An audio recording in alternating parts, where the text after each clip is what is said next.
So good morning, everyone.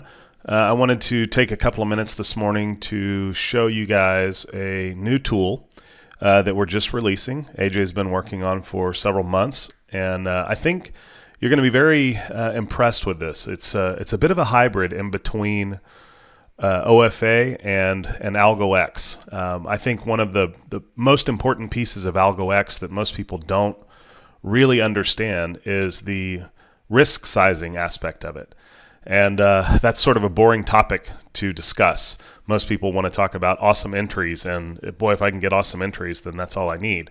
But in reality, risk sizing, or what some people would call position sizing, really is the nuts and bolts of trading.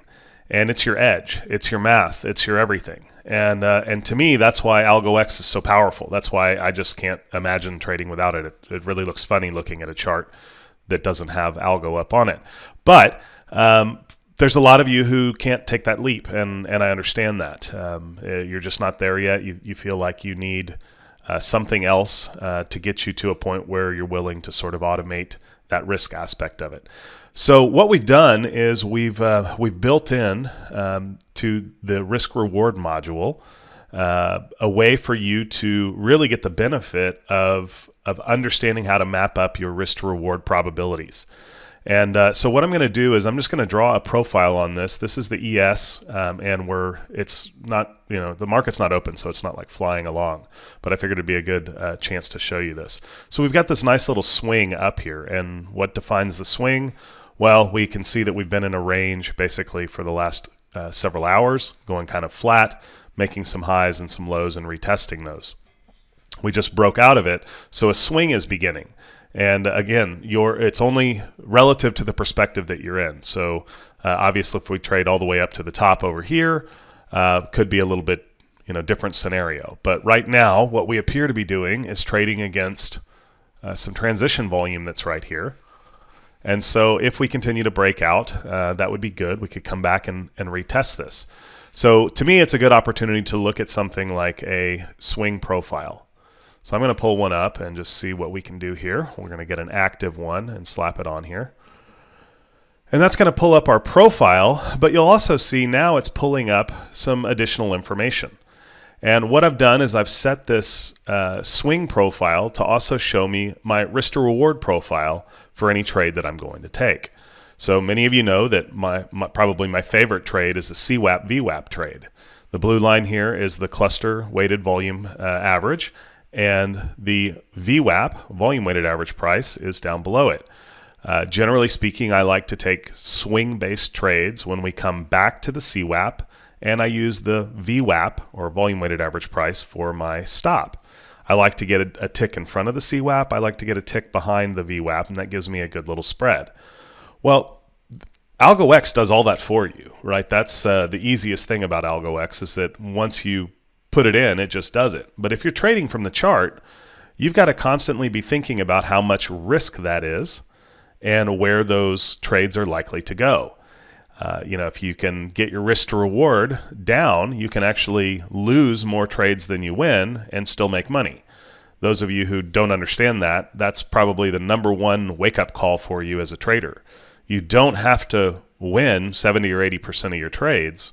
You really only need to win about 40 or 50% of them. You just need to make substantially more than you're risking when you do win.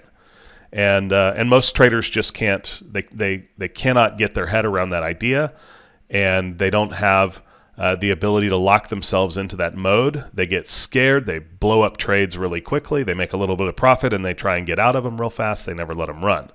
And what we try to teach at OFA is that if you learn how to read the chart, you ought to have a good sense of where the market's trying to go.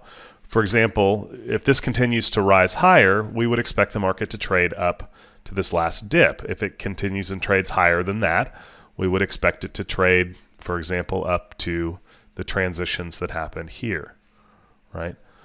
So what we expect is that somewhere up around where we've got a 5-to-1 return is probably where this market would exhaust. Okay, that's what I should be able to get out of it if we were to go down and fill my trade, at this moment in time, somewhere in this bracket. So I need to make sure that I'm risking enough or as little as I can in order to get some sort of multiple on that return. So if we look at what the chart is displaying for us right now, in real time, it's telling us that I have a 7-tick stop. If we come down and get filled right now, it would be a 7-tick stop on the trade to go in from 28.22 quarter to 28.20.50 with my stop. Now the problem is that that's going to move around because I don't use silly little magic numbers. We use dynamic numbers. The market volume right now is telling me where my entry and stop have to be. So unless I've got an algorithm doing all that for me and moving my stops around, I really need to have some guidance on the screen. And that's what this is producing right now. So I want to go ahead and get an order up here because this may get filled, and I don't want to miss this while we're sitting here talking about it. But what's neat is that for any type of trade I'm taking with OFA, in this case I'm doing a swing trade with the CWAP and the VWAP, but I could just as easily be setting this up for a range-based trade where I'm trading off the VWAP using maybe the value area as my stop. Any dynamic settings that I can do in OFA, I can set up the risk to reward for it. I can also change the number of targets and profit-taking points that I want. So I can go in and from the menu, I can say, well, look, I really don't want to look at 3 to 1 because that's too short. I want to take this up from 3 to 1 to maybe. Let me pull that down just a little bit, so you can now see I've changed the targets around. I can go in and put that at, let's say, 3 to 1, but let's say I want to add several more to it. Maybe instead of 4 or 5 targets, I want 6. So now I can see what would happen at 2 to 1, 3 to 1, 5 to 1, 6 to 1, 7 to 1, if I want to find additional targets along the way. So it's highly dynamic in that sense because I'm constantly able to make adjustments, make sure that when my trade goes in, I can actually line up where those targets should be. And then there's also sort of the idiot test, right? Everybody loves to have math, but in this case, look at where my 5 to 1 target is. Well, the expectation of the top of this range would be just a little bit below that. Here, let me just draw a line so you guys can see this. And this is why I like to tell people that you can't just use magic number theories. You need to be able to read a chart. And if we're looking at the chart and we can see where the volume transition took place, 5 to 1 is probably not where I need to have my target from this particular point, right? Now, if the risk starts getting reduced and 5 to 1 ends up being inside of that, that's going to be a lot better target for me. I know this is going to be a wall. It's going to be difficult to get through, just like this will be a little bit difficult to get through because we have this big transition over here. So 3 to 1 is not nearly as good as maybe stretching that target out a little bit and getting it up a little bit closer to where this is. But having that guidance on the chart immediately shows me where my trade opportunity is, where my edge is in relationship to the trade that I've got to put on. Because we don't take trades here at OFA where you have like every trade is an 8-tick stop, or every trade is a 4-tick stop, or pick a number. It doesn't matter because there's no chance in the world that the market is ever going to be identical for every trade that you have to put out there. So anyway, we'll see how this one pans out, see if we can get filled here, and we'll try and carry this up into somewhere up around the 5 to 1 if it comes together that way.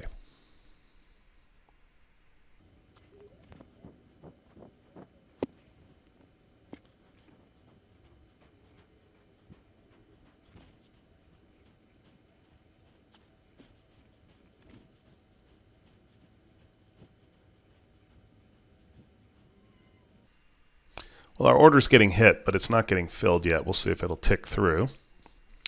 Okay, there we go. So the first thing that I want to do is make sure that I get my plain old NinjaTrader ATM in the groove with my trade, right?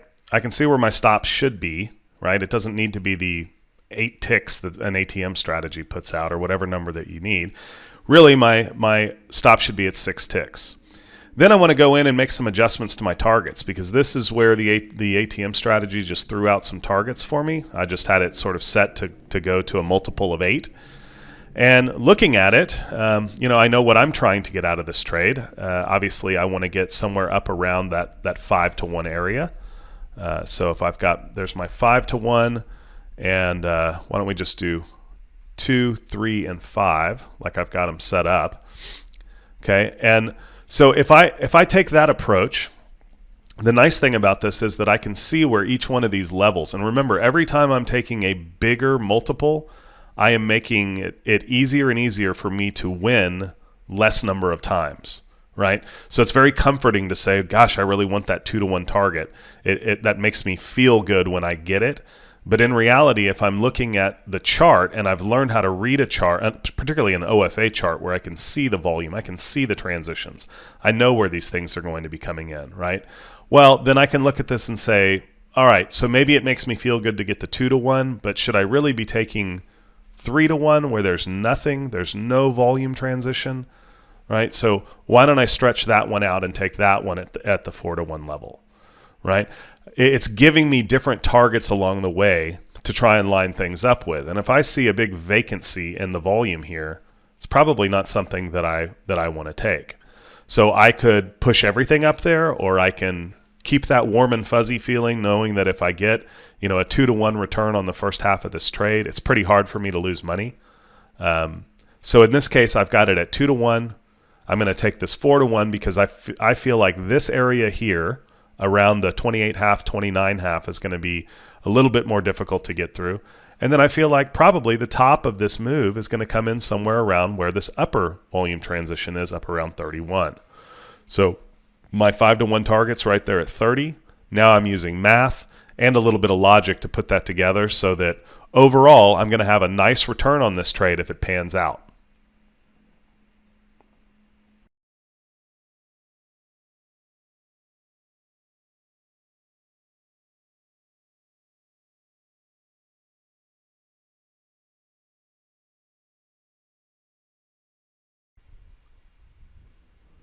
It is just after 8, and we're getting a little bit of an uptick here, so hoping that we can blast through this first target.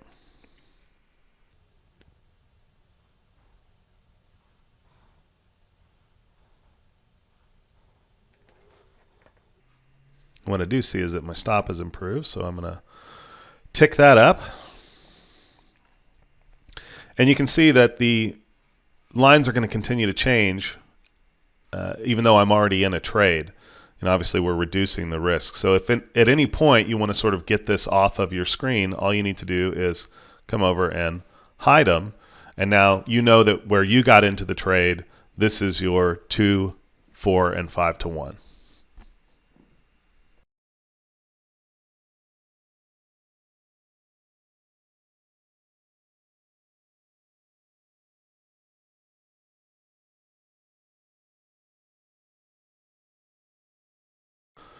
Okay, going to move the stop up. It certainly looks like we picked the right place for the first target.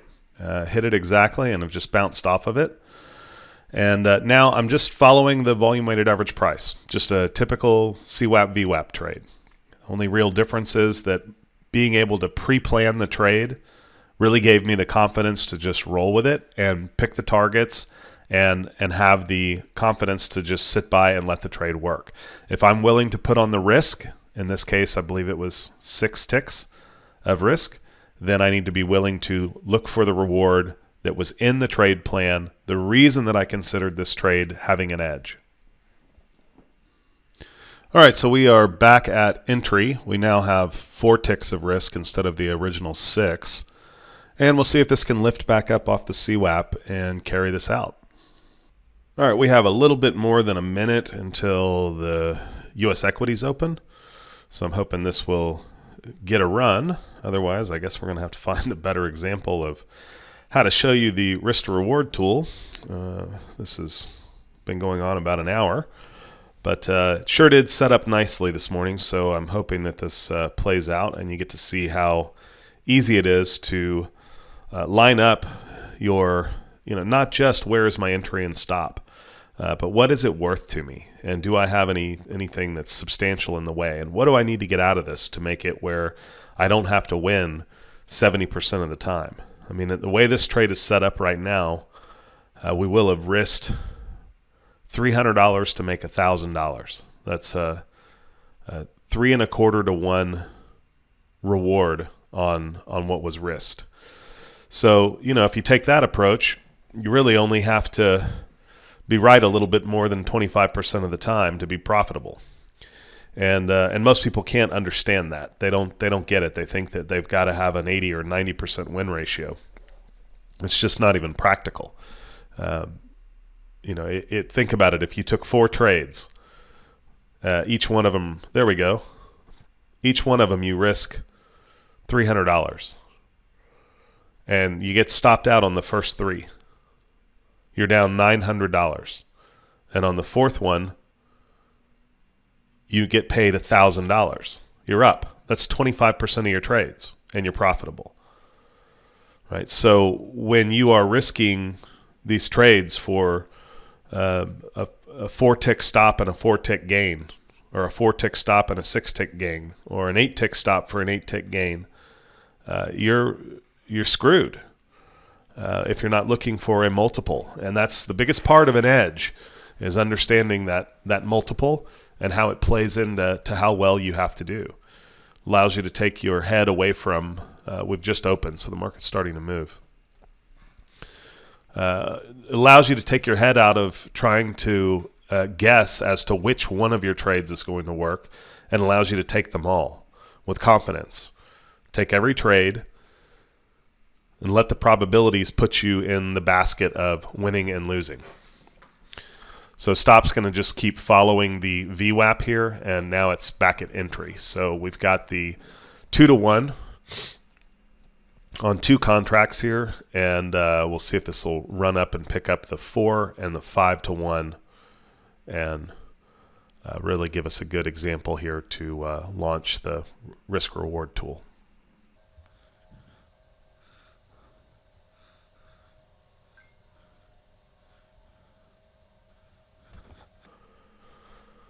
All right, picked up the 4-to-1, couple of ticks now off the 5-to-1. Stop continuing to move up.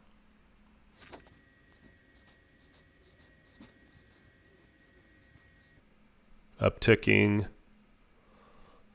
and there it is. So guys, that's a $1,000 trade on a $300 risk, right? We have a good trade process, right? You can use any number of setups to get into a trade, but your trade plan needs to focus on the idea that your strategy allows for the probabilities of you being wrong, because you're going to be wrong sometimes. It'd be very difficult to find a trade that's going to work all the time, or 80 or 90% of the time.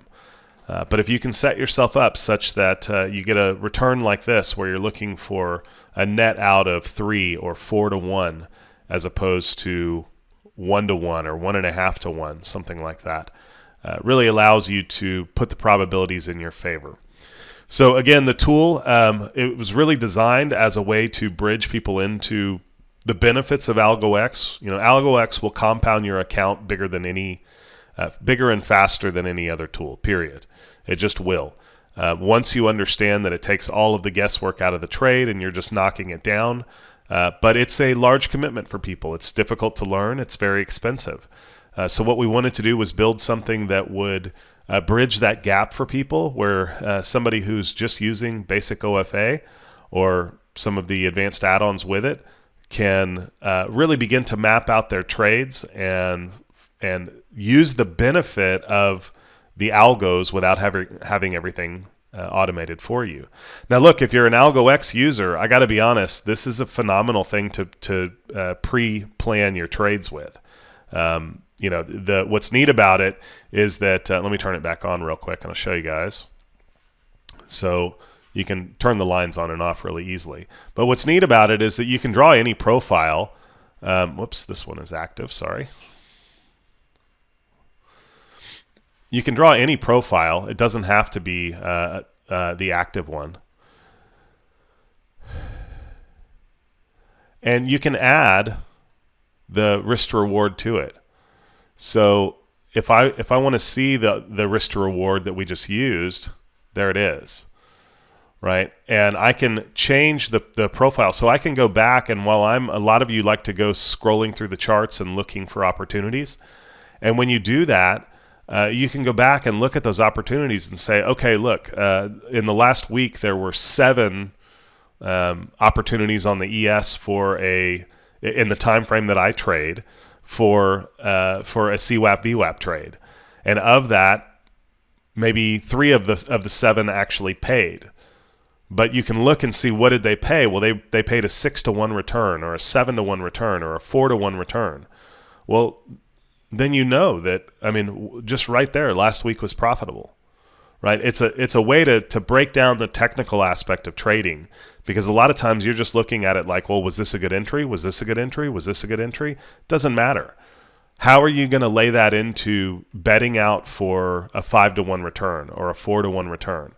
And the only ways to do that I know of, you can try and buy software all you want, but the only ways that I know to do that are to map out the probable points along the way that you're going to have difficulty, right? I mean, I'm not just going to blindly trade something for 7-to-1 if I have a giant roadblock in the way of it. And maybe there are people who that's the way they want to roll, but I just don't see that being a long-term trading strategy.